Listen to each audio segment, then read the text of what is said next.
Baik, hari ini kita lanjutkan tentang uji hipotesis yang kedua, t-test paired atau related, gitu ya. Jadi dia ini ya, kalau kita belajar dalam jenis hipotesisnya itu adalah hipotesis komparatif ya.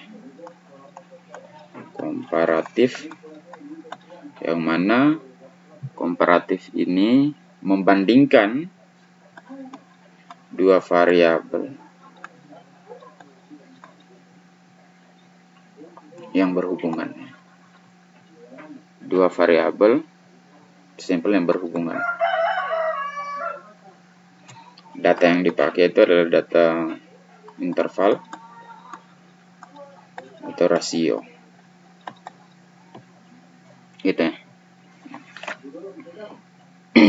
Jadi kita membandingkan dua variabel, yang mana di dalam dua variabel itu ada dua sampel yang saling berhubungan. Misalnya seperti ini, hubungan antara ya, kita misalnya ini contoh, kita mencari hubungan antara ketika kita menanam sawi ya. Kita tanam sawi dulu, kemudian kita hitung ya, hitung berapa laju tumbuhnya, kemudian kita kasih pupuk, dan kita hitung juga berapa lajunya setelah diberi pupuk. Jadi kalau kita buat itu ada dua ya, sebenarnya satu sampel, tapi yang dibuat ada hubungan ya antara dua variabel yang ada. Jadi ada laju sebelum diberi pupuk, kemudian laju setelah diberi pupuk ya. Tanamannya sama, maka kita akan dapat datanya seperti ini. Misalnya laju sebelumnya itu berapa misalnya, dan nanti kita masuk ke itu, ke contoh ya. Kita buat contoh misalnya itu ya, kita pakai contoh yang ini saja, tentang itu ya, perbandingan laju tumbuh sebelum dan sesudah ya. Sehingga yang pertama ya, kita ikut langkah-langkah yang ada sebelumnya. Yang pertama kita buat hipotesis, karena dia ini adalah hipotesis komparatif. Nah, ntar saya ganti yang kecil dulu, karena kita gunakan ini, dia ini adalah komparatif ya. Maka dia itu dia mempelajari tentang tentang perbandingan ya. Hingga H0 terdapat. Oh ya, H0-nya berarti kalau di sini kita mencari perbandingan, berarti tidak terdapat ya. Tidak terdapat perbedaan. Kan perbedaan sebelum dan sesudah toh. Yang ya misalnya kita pakai signifikan ya. Signifikan antara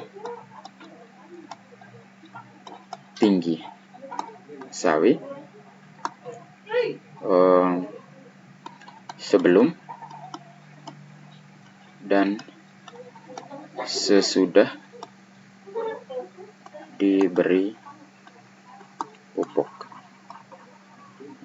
Dua variabelnya itu ini, sebelum dan sesudah ini. Sebelum dan sesudah diberi pupuk. Jadi kita mau membandingkan dua variabel ini. Kenapa disebut related atau berhubungan atau paired? Karena dia berasal dari sawi yang sama. Sawi yang sama kita beri perlakuan, kita ukur dulu pertama lajunya itu berapa, atau tingginya itu berapa. Kemudian tinggi sawinya, Kemudian setelah itu kita berikan treatment atau perlakuan, yakni pupuk. Setelah itu kita ukur ya. Nah, misalnya ini jangan tinggi tapi laju, karena dia pasti bertambah tinggi. Laju tinggi sawi. Laju tinggi sawi sebelum dan sesudah. Dengan asumsi bahwa ya kalau diberi pupuk berarti tingginya lebih cepat dibandingkan ketika tidak diberi pupuk sebelum itu, awal itu. Ya laju itu kan bisa milimeter per hari bisa toh, atau sentimeter per hari dan lain-lain seperti itu. Kemudian H1 itu terdapat hubungan, terdapat perbedaan yang signifikan. Ya, signifikan ini kan perbedaan yang besar misalnya antara laju tinggi sawi sebelum dan sesudah diberi pupuk. Oke, yang kedua kita buat hipotesis statistik.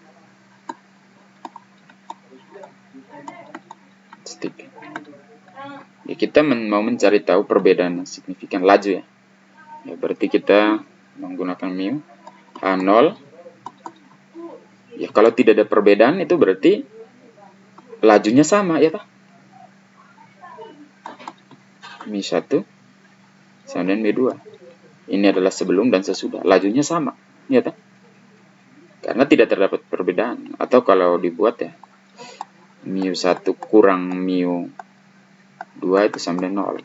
Sehingga mu1 sama dengan mu2. Kan begitu. Kemudian H2-nya, H1, mu1 tidak sama dengan mu2. Gitu. Sekarang kriteria ujinya. Ya, kita tadi lupa yang pertama. Kriteria uji. H0 ditolak jika T hitung, ya ini tanda mutlak, dia lebih besar dari T tabel. Oke. Jadi kita lagi mencari T lagi. Yang keempat kita menggunakan statistik uji. Statistik uji yang kita pakai itu adalah ya t-test pair. Ya yang kita pakai ini dengan rumusnya adalah T hitung sama dengan sigma D per N ya per S per akar N. S ini bukan varian yang tadi, ingat. S ini bukan varian yang tadi, dia adalah seper N kurang 1 kurang sigma D kuadrat kurang sigma D dikuadratkan per N. Gitu. D ini adalah X1 kurang X bar. Gitu. X2. Maaf. Oke. Kita sudah dapat ini ya. Sekarang kita masuk ke contohnya. Contoh saya sudah buat.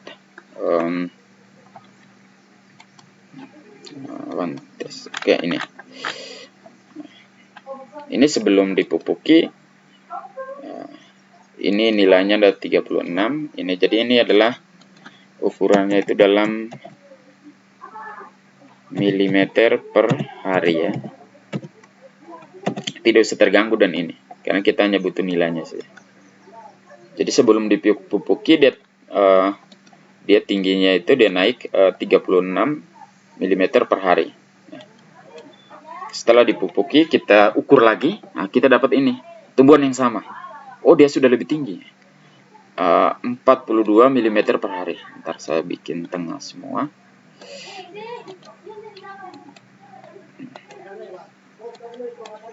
Ini juga sama milimeter per hari. Oke.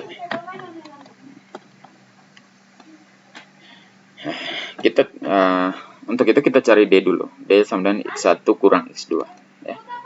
X1 ini. Oke, X2 nya ini. Jadi kita kurangi 6 ini sama dengan ini dikurangi ini. Seperti itu ya. Oke.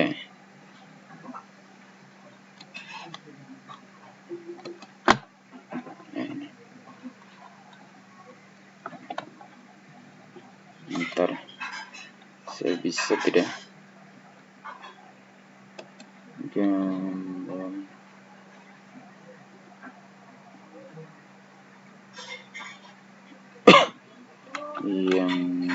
freehand itu curve ini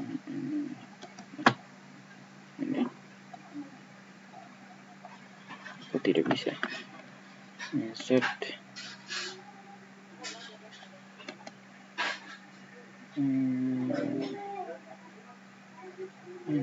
supaya kita bisa tulis. Oke, biar sudahlah, saya pusing lagi nanti. Oke, jadi ini D ini adalah X1 kurang 2, jadi kita kurangkan ini kurang ini sama dengan ini kurang ini sama dengan ini. Seperti itu. Kemudian ntar saya dulu. Oke, jadi kita dapatkan D ini dengan jumlah D-nya ini. Kemudian kalau D itu kita kuadratkan, ya ini hasilnya. Kemudian dijumlahkan hasilnya ini.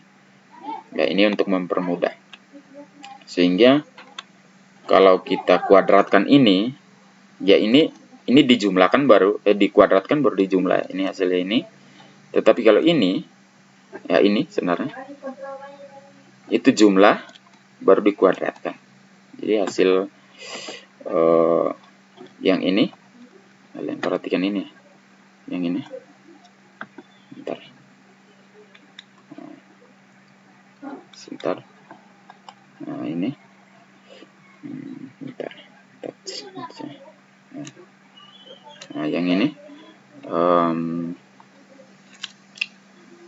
Kita cari dulu ini. Sigma D di kuadrat. Ini ya. Yang ini. Selesai. Jadi kita pakai mouse saja lah. Pusing dong. Nah, yang ini. Ini sama dengan jumlah D. Dijumlahkan, baru dikuadratkan hasilnya ini. Kemudian kalau dibagi N, itu sama dengan ini dibagi 10 ya, 10 sampel. Jadi pohonnya itu ada 10. Kita ukur sebelum dan sesudahnya. Dibagi 2, dibagi 10 ya hasilnya ini. Kemudian kalau kita kerjakan dalam kurung ini, kurung kerawal, itu berarti kan ada sigma D kuadrat kurang ini ya, berarti sigma D itu kan ini.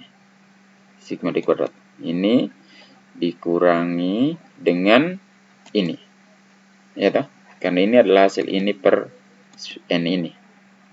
Ya, hasilnya sama dengan ini. Jadi kita kerjakan dalam kurung ini. Setelah itu kita kerjakan ini 1 per N kurang 1. Nah, ini 1 per N kurang 1. 1 per 9. 1 per 10 kurang 1 ya kan sama dengan 1 per 9. Ini sama dengan 0,11. Kemudian kalau kita akarkan ini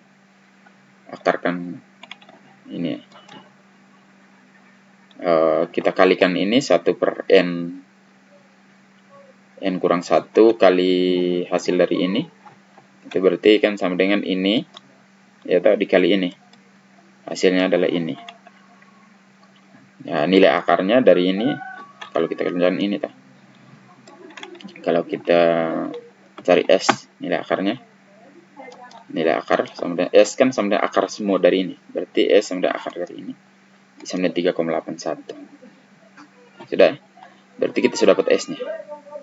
Nah, sekarang kita kerjakan berikut. S per akar N. Nah, S per akar N. Akar N itu adalah 10. Akar dari 10 itu adalah 3,16. Jadi akar 10 itu sama dengan 3,16. Nah, sehingga kalau kita kenapa tidak bisa tulis ya? Foto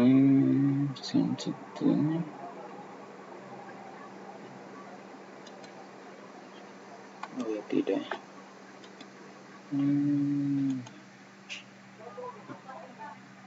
Susah. Oke, baik. Akar dari 10 itu ini. Jadi kita kerjakan ini bawah S per akar N. S kan ini. Per akar 10 itu sama dengan 3, ini. Ya kan? Berarti kita dapat 3,81 bagi 3,16. Hasilnya sama dengan 1,2056 dan seterusnya ini. Ini. Kemudian kita mencari T hitung. T hitung tentu saja adalah jumlah D. Ini adalah D. Ini 99 per N. Ya kan? Jumlah D bagi N. Nah, ini jumlah D dibagi N ini sudah ini. 99 bagi 10 itu sama dengan 9,9 ini ya, min 9,9. Sehingga T hitung adalah 9,9 dibagi dengan S per ini tadi. Ini akar N ini. Jadi dapat T hitungnya adalah 8,2. Nah, sekarang kan T tabel itu 1,8. Nanti kalian cari juga satu di sini. Nah, dengan derajat ke signifikansi 0,5 kita punya jumlah sampel itu adalah 20 sehingga derajat kebebasan itu ada 19. Ini 1,7 ya. Sehingga ya dijumlahkan 1,8. H0 diterima jika H0 ini sebentar kita lihat. H0 ditolak jika T hitung lebih besar dari T tabel. T hitungnya berapa? Min. Tapi di sini ada tanda mutlak. Mutlak berarti min ini semua jadi positif. Jadi otomatis 8,2 itu udah lebih besar dari T tabel sehingga H0 ditolak. H0 ditolak itu berarti H1 diterima. H1 itu apa? Terdapat perbedaan yang signifikan. Jadi yang keberapa tadi? Yang kelima nanti kalian. Jadi semua nanti dikerjakan seperti ini. Kesimpulan. Terdapat perbedaan laju tinggi yang signifikan